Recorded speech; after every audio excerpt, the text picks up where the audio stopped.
अस्सलाम वालेकुम स्टूडेंट्स, आज हम पढ़ेंगे contribution of Muslim scientist in the field of chemistry कि मुस्लिम्स ने क्या कारनामे अंजाम दिए, मुस्लिम्स ने क्या काम किए केमिस्ट्री की फील्ड में।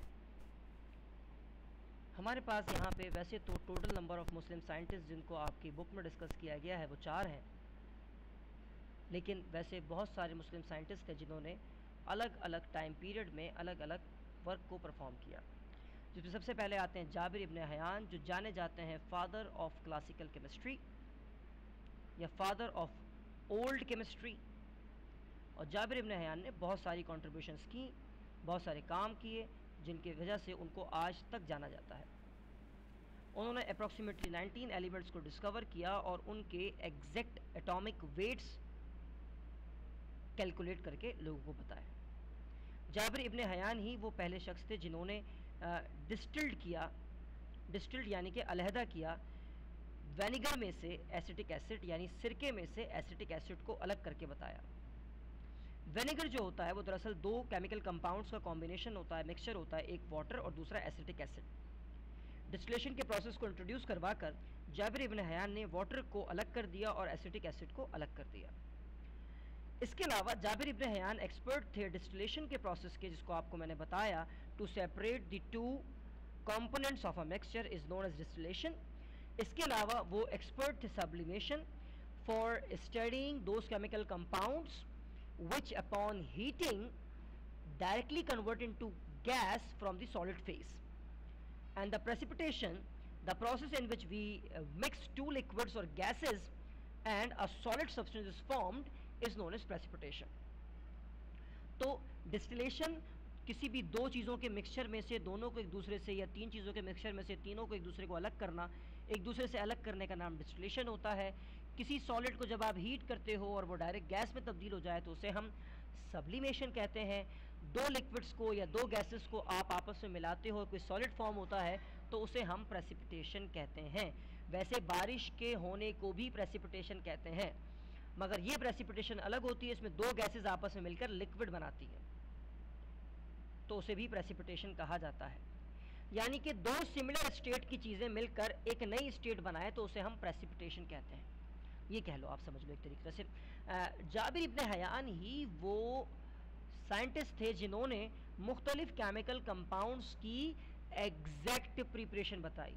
यानी उन्होंने किसी तुक्के में केमिकल कंपाउंड नहीं बनाए, उन्होंने बाकायदा प्रोसेसेस दुनिया को बताए कि हाइड्रोक्लोरिक एसिड इस तरह से बनता है, आप नाइट्रिक एसिड इन केमिकल चीज़ों को आपस में मिलाकर बना सकते हैं। एक्वा वो वाटर जो अपने अंदर गोल्ड को डिज़ोल्व कर सकता है, उसको आप कैसे बनाओगे। वाइट लेड, पुराने ज़माने में चूना और वाइट लेड ये 2 केमिकल इस्तेमाल किए जाते थे चीज़ों को सफ़ेद रंग करने के लिए। रेड ऑक्साइड, लोहे का जंग आप बाकायदा किस तरीके से प्रिपेयर कर सकते हैं। इसके अलावा जाबिर इब्न हयानी थे जिन्होंने dyeing, tanning, metallurgy of metals और मेकिंग स्टील बनाने के प्रोसेस, कपड़े को रंगने के प्रोसेस, चमड़े को रंगने के प्रोसेस और मेटलर्जी यानी कि मेटल को उनके केमिकल कंपाउंड्स में से निकालने के प्रोसेस के बारे में एक डिटेल नॉलेज दुनिया को दी। सेकंड हमारे पास जो साइंटिस्ट हैं वो हैं अल-राज़ी। उनका पूरा नेम आपकी स्क्रीन पर मौजूद है, आप उसको देख सकते हैं। जितनी भी हिकमत है, जिनको हम हकीम कहते हैं, उन हकीमों की जो हिकमत की बुनियाद रखी थी वो इन्होंने अल-राज़ी ने रखी थी, जिनका पूरा नाम अबू बकर मोहम्मद इब्न ज़करिया अल-राज़ी था। इनकी 2 मेन कॉन्ट्रीब्यूशंस हैं टुवर्ड द साइंस। पहली मेन कॉन्ट्रीब्यूशन ये है कि जाबिर अल-राज़ी ने इथेनॉल प्रिपेयर किया था, यानी कि शराब पीने वाली, और वो प्रिपेयर की थी उन्होंने by the process of fermentation. एक बिल्कुल अलहदा प्रोसेस इन्होंने डिस्कवर किया जिस प्रोसेस की मदद से उन्होंने अल्कोहल बनाई। अब बोलेंगे सर ये मुस्लिम थे, इन्होंने शराब बनाई। नहीं, बेटा, अल्कोहल जो है वो आपने इस दौर में अच्छी तरीके से समझ लिया होगा। अल्कोहल एक डिसइंफेक्टेंट है जो सबसे तेज़ी के साथ जरासीम, बीमारी फैलाने वाले जरासीमों को मार सकता है, ठीक है।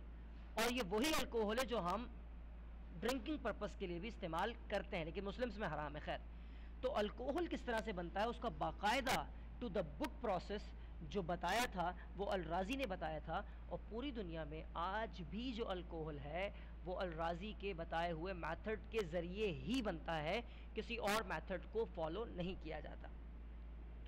दूसरी चीज़ एनेस्थीसिया यानी कि बेहोशी, बेहोश करने वाली अद्वियात की शुरुआत भी अल-राज़ी से हुई थी। अल-राज़ी ने क्या किया, अल-राज़ी ने पहली बार किसी शख्स का ऑपरेशन करने के लिए उसको ओपियम अफीम खिलाई, जिसके असर की वजह से, जिसके नशे की वजह से वो बंदा बेहोश हो गया।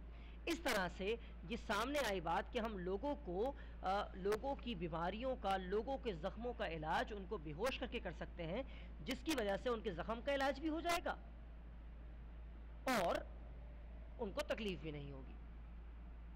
यहाँ से डेवलपमेंट हुई ऑपरेशंस की।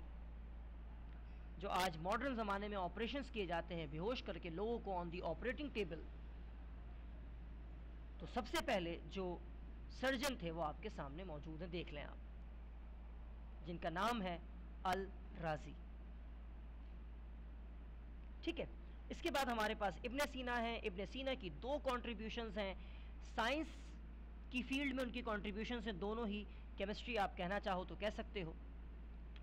इब्न सीना ने ये बताया कि ट्यूबरक्लोसिस वैसे ही कॉन्टीजियस है, वैसे ही फैलता है जैसे आजकल कोविड-19 वायरस फैल रहा है, यानी कि एक बंदे से दूसरे बंदे में मुंतकिल होने वाली, ट्रांसफ़र होने वाली बीमारियों को हम कॉन्टीजियस डिजीज़ कहते हैं। ठीक है, यानी कि जिनका नेचर कैसा हो, कैचिंग नेचर हो, एक से दूसरे को लग जाए।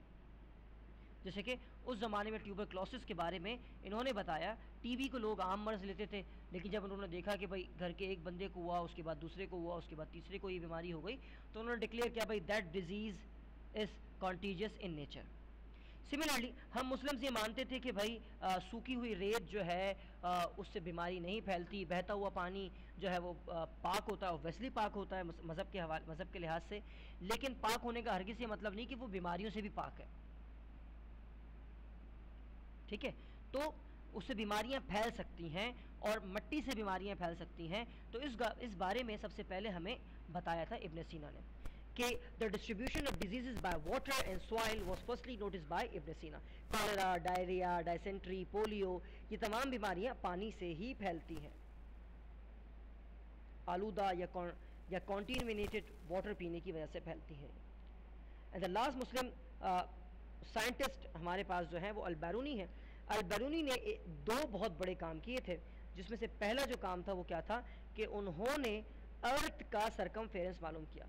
मतलब हमारी अर्थ कितनी गोल है, अगर उसकी हम लेंथ मालूम करें तो उसका एक तो ये तरीका है कि एक बंदे के पेट पर रस्सी बांध दो और उसको कहो कि भाई ज़मीन का चक्कर लगाए, तो जब वो लौट कर वापस आपके पास आएगा तो आप उस रस्सी की लंबाई नाप लो, तो वो ज़मीन का सरकमफेरेंस है। ये पॉसिबल नहीं है। तो एक साइंटिफिक मेथड को फॉलो करते हुए अल-बैरूनी ने ज़मीन का सरकमफेरेंस मालूम किया, और अल-बैरूनी ने मुख्तलिफ मेटल्स के बारे में ये बताया कि तमाम मेटल्स वज़न में, भारीपन में एक जैसे नहीं होते, कुछ मेटल्स हल्के भी होते हैं और कुछ मेटल्स भारी भी होते हैं। उस भारीपन को, उस कसाफत को हम कहते हैं अंग्रेज़ी में डेंसिटीज़ ऑफ डिफरेंट मेटल्स। अच्छा, अल-बैरूनी के ऊपर BBC ने एक पूरी की पूरी डॉक्यूमेंट्री बनाई है कि how Al Biruni find the circumference of earth by using simple methods. तो आप उस वीडियो को ज़रूर देखिएगा। आज हमने आपको 4 साइंटिस्ट के बारे में लेक्चर दिया, डिस्क्रिप्शन दी। आप उन तमाम के तमाम साइंटिस्ट की जो कंट्रीब्यूशंस हैं उनको अपनी केमिस्ट्री की कॉपी में नोट कर लीजिएगा, और अगर कोई सवाल हो, कोई क्वेश्चन हो, कोई क्यूरी हो तो उसको कमेंट सेक्शन में पूछें। ऑनलाइन क्लासेस में भी पूछ सकते हैं। अल्लाह हाफ़िज़।